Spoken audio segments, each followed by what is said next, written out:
سربراہ JUI مولانا فضل الرحمان کا کہنا ہے کہ 27ویں ترمیم کے حوالے سے کوئی مسودہ سامنے نہیں آیا، مسودہ دیکھ کر بات کر سکیں گے۔ کھینچ تان کر کے 2/3 اکثریت حاصل کی جا رہی ہے، اس کا نقصان ہوگا۔ اسلام آباد سے میڈیا سے گفتگو میں ان کا کہنا تھا صوبوں کے حقوق پر ڈاکہ ڈالا گیا تو بھرپور مخالفت کریں گے۔ مدارس کو وزارت تعلیم کے تحت کرنے پر مجبور کیا جا رہا ہے۔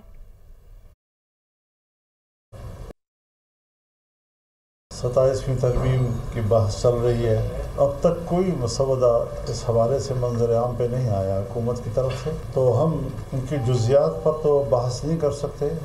کوئی چیز سامنے آئے گی تو اس کے بعد پھر ان کی جزیات پر بھی ہم بات کر سکیں گے۔ لہٰذا اصولی طور پر یہ بات واضح ہے کہ 26ویں ترمیم سے دستبردار ہونے والے نکات پر اگر دوبارہ 27ویں ترمیم میں کوئی چیز لائی گئی تو یہ قابل قبول نہیں ہوگی۔ سود کے حوالے سے جہاں 1 جنوری 2028 سے پاکستان کے اندر سودی نظام کا خاتمہ ہوگا، اس کے حوالے سے بھی کوئی پیش رفت ابھی تک نظر نہیں آ رہی ہے۔ دینی مدارس کے حوالے سے رجسٹریشن کا مسئلہ قانون کے ذریعے طے ہوا تھا، آج مدارس کی رجسٹریشن بھی نہیں کی جا رہی ہے 1860 کی سوسائٹی ایکٹ کے تحت، اور مدارس کے ہاتھ مروڑ کر ان کو مجبور کیا جا رہا ہے کہ وزارت تعلیم کے تحت آپ کو رجسٹر ہونا ہوگا۔